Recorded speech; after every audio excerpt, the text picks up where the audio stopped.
अभिनंदन करती हूँ आपका। लेकर आई हूँ आपके लिए आज मुंशी प्रेमचंद जी की लिखी हुई कहानी आधार। दोस्तों, ये कहानी वैसे तो मुंशी प्रेमचंद जी की ही लिखी हुई है, लेकिन इस कहानी को मैंने अपने बड़ों के मुँह से सुना, जो कि किसी के जीवन की सत्य घटना है। मैंने जब ये कहानी सुनी तो मैं बहुत ही भाव विभोर हो गई। उम्मीद करती हूँ आपको भी कहानी बहुत अच्छी लगेगी। शुरू करती हूँ। गांव में मथुरा जैसा सुंदर बलशाली शरीर वाला कोई नौजवान नहीं था। कोई 20 वर्ष की उम्र थी उसकी। मूंछ फूट रही थी। गायें चराता, दूध पीता, कसरत करता, कुश्ती लड़ता और सारे दिन वंजली बजाता कुएं पर ही घूमता रहता। विवाह हो गया था, पर अभी कोई बाल बच्चा नहीं हुआ था। घर में कई हलों की खेती होती थी। कई छोटे बड़े भाई थे। वह सारे मिलजुल कर खेती बाड़ी का काम संभालते। मथुरा पर सभी को गर्व था। उसको सबसे बढ़िया रोटी मिलती और सभी से कम काम करना पड़ता। जब उसको कपड़े, कसरत के लिए, ढोलकी या मुकद्दर के लिए पैसे धेले की आवश्यकता पड़ती तो फौरन मिल जाते। सारे घर की यही इच्छा थी कि मथुरा पहलवान बने और अखाड़े में जीतें हासिल करे। इस लाड प्यार से मथुरा जरा लाडला हो गया था। गाय किसी के खेतों में जा घुसती और आप जाकर अखाड़े में डंड बैठ के निकालता रहता। कोई शिकायत करता तो उसके माथे पर सिलवटें पड़ जाती। ऊंची आवाज में कहता, जो मन में आए कर लो, मथुरा तो अखाड़ा छोड़कर कहीं नहीं भागेगा। पर किसी को उसके साथ लड़ने झगड़ने की हिम्मत ही न पड़ती। गर्मियों के दिन थे, तालाब सूखे पड़े थे, तीखी गर्म हवाएं चल रही थी। गांव में कहीं से एक सांड आ घुसा और गायों में आ मिला। सारा दिन गायों के साथ रहता, रात को मोहल्ले में घुस जाता और खूंटों से बंधे बैलों को सींगों से रगड़ देता। कभी किसी की गीली दीवार गिरा देता और घरों का कूड़ा सींगों से उड़ा देता। सांड किसानों की सब्जियों को हरी भरी पैलियों में जा घुसता और खेतों के खेत बर्बाद कर देता। लोग उसको लाठियों से मारते पीटते, गांव से बाहर भगा देते, पर थोड़ी देर बाद वह फिर गायों के पास पहुंच जाता। किसी को समझ न आ रही थी कि मुसीबत से कैसे छुटकारा पाए। मथुरा का घर गांव के बीच में था, इसलिए उनके पशुओं को सांड से कोई नुकसान नहीं था। गांव में तूफान मचा हुआ था और मथुरा को इस बात की तनिक मात्र भी परवाह न थी। आखिर जब सब्र का बांध टूट गया तो एक दिन लोगों ने मथुरा को जाकर घेरा और कहने लगे, भाई, तुम कहते हो तो हम गांव में रहते हैं, कहो तो निकल जाते हैं। यदि खेती ही नहीं बचेगी तो रहकर क्या करेंगे? आपकी गायों के कारण हमारा नुकसान हो रहा है। यदि ईश्वर ने आपको ताकत दी है, इससे दूसरों की रक्षा करनी चाहिए, यह नहीं कि सभी को पीस कर पी जाओ। सांड आपकी गायों के कारण आता है और उसको भगाना आपका काम है, पर आप कानों में तेल डालकर बैठे हो, जैसे कोई मतलब ही ना हो। मथुरा को उनकी हालत पर दया आ गई। ताकतवर मनुष्य अक्सर दयावान होता है। कहने लगा, अच्छा जाओ, हम आज ही सांड को भगा देंगे। एक आदमी ने कहा, दूर तक भगाना, नहीं तो फिर वापस आ जाएगा। मथुरा ने लाठी कंधे पर रखते हुए कहा, अब वापस नहीं आएगा। शिखर गर्म दोपहर थी और मथुरा सांड को भगाकर दूर ले जा रहा था। दोनों पसीने से भीगे हुए थे। सांड बार बार गांव की ओर मुड़ने की कोशिश करता, पर मथुरा उसकी नीयत भांपकर दूर से ही रास्ता रोक लेता। सांड गुस्से से भरा हुआ कभी कभी पीछे मुड़कर मथुरा पर हमला करना चाहता, पर मथुरा सामने से हटकर एक ओर होकर इतनी लाठियां बरसाता कि सांड को दोबारा भागना पड़ता। कभी कभी दोनों अरहर के खेतों में भागते, कभी बाढ़ में। मथुरा के पैर लहूलुहान हो रहे थे। झाड़ में उसके कमर पर बंधा कपड़ा फट गया था, पर उसको इस समय सांड का पीछा करने के अतिरिक्त कोई होश नहीं थी। गांव के गांव पीछे रह रहे थे।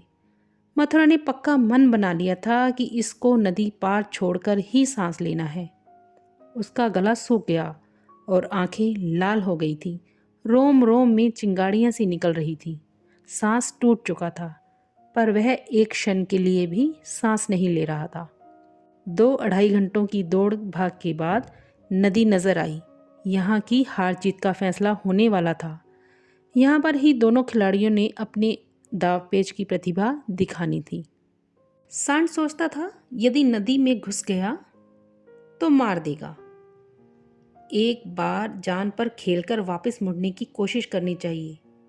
मथुरा सोचता था कि यदि यह वापस मुड़ गया तो इतनी मेहनत खराब हो जाएगी और गांव के लोग मेरी हंसी उड़ाएंगे। दोनों अपनी अपनी कोशिश में लगे थे। सांड ने बहुत चाहा कि तेज भागकर आगे निकल जाए और वहां से पीछे की ओर मुड़कर हमला करे, पर मथुरा ने उसको मुड़ने का मौका नहीं दिया। उसकी जान इस समय सुई की नोक पर थी। मौका हाथ से निकल गया तो जान भी जा सकती थी। थोड़ा सा पैर तिलका और फिर वह उठने की हिम्मत नहीं रहेगी।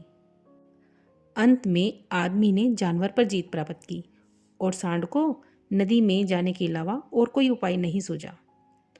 मथुरा भी उसके पीछे नदी में कूद पड़ा और इतनी लाठियां मारी कि उसकी लाठी ही टूट गई। अब मथुरा को जोर की प्यास लगी थी। वह नदी में इस प्रकार ऊंची ऊंची सांस लेते हुए पानी पीने लगा जैसे सारी नदी ही पी जाएगा। उसको पानी कभी भी इतना अच्छा नहीं लगा था और ना ही उसने कभी इतनी मात्रा में पानी पिया था। पता नहीं 5 सेर पी गया था या 10 सेर, पर पानी बहुत गर्म था। प्यास नहीं बुझी।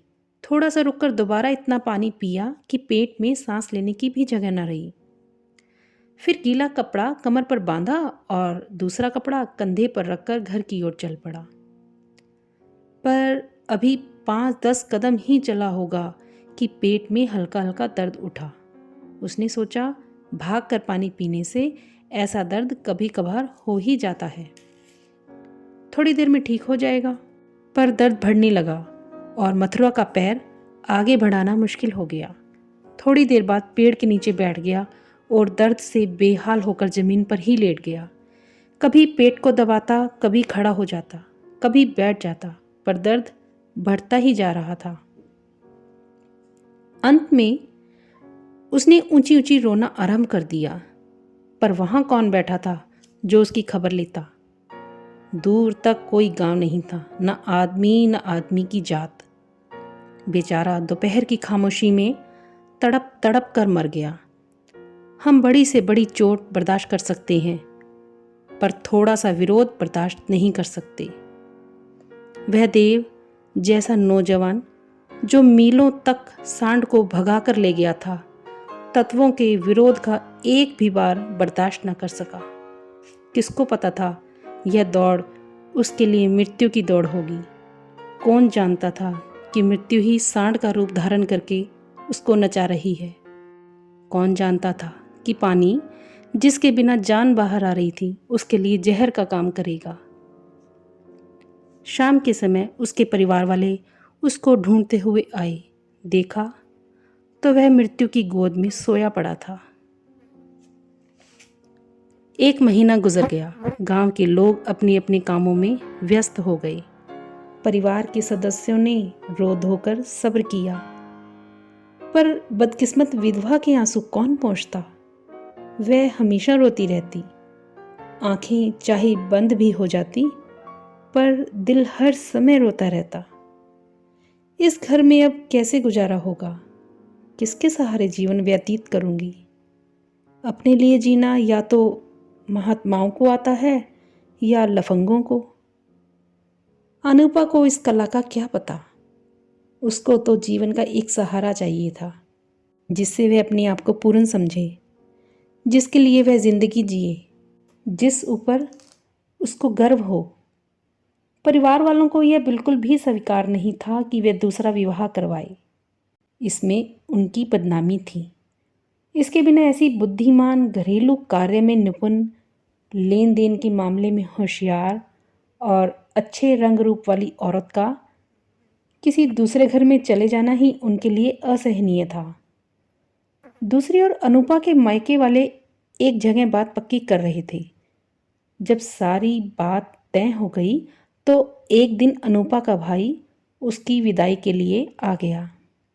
घर में कानाफूसी होने लगी। इधर कहा जा रहा था हमने नहीं भेजना। भाई ने कहा कि हम ले जाए नहीं मानेंगे। गांव के आदमी इकट्ठे हुए, पंचायत बैठी। यह फैसला हुआ कि इसका फैसला अनूपा पर छोड़ दिया जाए। उसका दिल करता है तो चली जाए, दिल करता है तो रहे। यहाँ के लोगों को पक्का विश्वास था कि अनूपा इतनी जल्दी दूसरा विवाह करने के लिए नहीं मानेगी। 2-4 बार ऐसा कह भी चुकी थी, पर इस समय जब पूछा गया तो वह जाने को तैयार थी। आखिर उसकी विदाई की तैयारियां होने लगी। डोली आ गई। गांव की सभी औरतें उसको देखने आईं। अनूपा उठकर अपनी सासू माँ के पांव में गिर पड़ी और हाथ जोड़कर कहने लगी, माँ, कहा सुना माफ करना। दिल तो चाहता था कि इसी घर में ही रहूं, पर भगवान को यह स्वीकार नहीं है। यह कहते उसकी जुबान बंद हो गई। सास दया से भर गई। कहने लगी, बिटिया, जहाँ जाओ सुखी बसो। हमारे भाग्य ही बुरे थे, नहीं तो तुम्हें यह घर क्यों छोड़ना पड़ता। भगवान का दिया और सब कुछ है, पर उसने जो नहीं दिया उसमें अपना क्या दोष। आज तुम्हारा देवर सियाना होता तो बिगड़ी बात बन जाती। तुम्हारा मन माने तो इसी को ही अपना समझ इसकी पालना कर, बड़ा हो जाए तो मंगनी कर दूंगी। यह कहकर उसने अपने सबसे छोटे पुत्र वासुदेव को पूछा, क्यों रे, भाभी से विवाह करेगा? वासुदेव की उम्र 5 वर्ष से अधिक नहीं थी। इस बार उसका विवाह होने वाला था। बात पक्की हो चुकी थी। कहने लगा, अब तो दूसरा विवाह नहीं करोगी ना? माँ बोली, नहीं, जब तुम्हारे साथ विवाह हो जाएगा तो क्यों करेगी? वासुदेव फिर बोला, फिर तो मैं करूँगा। माँ, अच्छा, उससे पूछती हूँ, तेरे साथ विवाह करेगी? वासुदेव अनूपा की गोद में जाकर बैठ गया और शर्माता हुआ कहने लगा, मेरे से विवाह करोगी? यह कहकर वह हंसने लगा, पर अनूपा की आंखें भर आई। वासुदेव को सीने से लगाते हुए पूछने लगी, माँ, दिल से चाहती हो? सास बोली, भगवान जानता है। अनूपा, तो ठीक, यह आज से मेरा हो गया। सास बोली, हाँ, सारा गांव गवाह है। अनूपा, तो फिर भाई साहब से जाकर कह दो कि घर वापस चले जाएं, मैंने उनके साथ नहीं जाना। अनूपा को जिंदगी व्यतीत करने के लिए किसी सहारे की आवश्यकता थी। वह सहारा मिल गया। सेवा मनुष्य का स्वभाव है। सेवा ही उसकी जिंदगी का सहारा है। अनूपा ने वासुदेव की देखभाल करनी शुरू कर दी। वटना और तेल लगाती, दूध रोटी जबरदस्ती खाने को देती। आप तालाब पर नहाने जाती तो उसको भी साथ नहलाती। खेत में जाती तो उसको भी साथ लेकर जाती। थोड़ी ही दिनों में वह इतना घुल मिल गया कि एक क्षण के लिए भी उसको ना छोड़ता। माँ को भी भूल गया। कुछ खाने को मन करता तो अनूपा से मांगता। बाहर खेल में मार खाकर आता तो रोता हुआ अनूपा के पास ही आता। अनूपा ही उसको सुलाती, अनूपा ही उठाती। बीमार होता तो अनूपा ही गोदी में लेकर बदलू हकीम के घर जाती, वही दवाई देती। गांव के औरत मर्द उसकी इस प्रेम साधना को देखकर दांतों तले उंगली दबा लेते। पहले कम ही किसी को उस पर विश्वास था। लोग समझते थे 1-2 साल में उसका दिल भर जाएगा तो कोई और रास्ता पकड़ लेगी। इस दूध पीते बच्चे के सहारे कब तक बैठी रहेगी? पर यह सारी अफवाहें बेकार हो गई। अनूपा को किसी ने भी अपने फर्ज से विरक्त होते ना देखा। जिस दिल में सेवा का दरिया बह रहा हो, निष्काम सेवा का, उसमें कामना के लिए कहाँ कोई स्थान। कामना का वार बेदिल, आशाहीन, आधारहीन व्यक्ति पर ही होता है। चोर की अंधेरे में ही चलती है, रोशनी में नहीं। वासुदेव को भी कसरत का शौक था। उसका डील डॉल बिल्कुल मथुरा जैसा ही था। शारीरिक बनावट भी उसी तरह की ही थी। उसने भी अखाड़े में जाना शुरू किया और उसकी वंजली की धुन भी खेतों में गूंजने लग पड़ी। इस प्रकार 13 वर्ष बीत गए। वासुदेव और अनूपा की मंगनी की तैयारियां शुरू होने लगी। अब अनूपा वह अनूपा नहीं थी जिसने 14 वर्ष पहले वासुदेव के पति के रूप में स्वीकारा था। अब वह भावना माँ वाले मुंह में बदल गई थी। अब कुछ दिनों से वह एक गहरी सोच में डूबी रहती थी। मंगनी के दिन जैसे तैसे नज़दीक आ रहे थे। उसका दिल बैठता जा रहा था। अपनी ज़िंदगी में इतने बड़े बदलाव की कल्पना से ही उसका कलेजा हिल जाता था। जिसको बच्चों की तरह पालन लालन किया, उसको पति के रूप में स्वीकार करना, शर्म से उसका मुंह लाल सुर्ख हो जाता था। घर के आगे नगारे बज रहे थे। रिश्तेदार इकट्ठे हुए थे। घर में गीत संगीत चल रहा था। आज मंगनी का दिन था। अचानक जाकर अनुपा ने सास को कहा, माताजी, मैं तो शर्म से मरी जा रही हूँ। सास ने हैरानी से पूछा, क्यों बेटी, क्या बात है? अनुपा बोली, मैंने नहीं मंगनी करानी।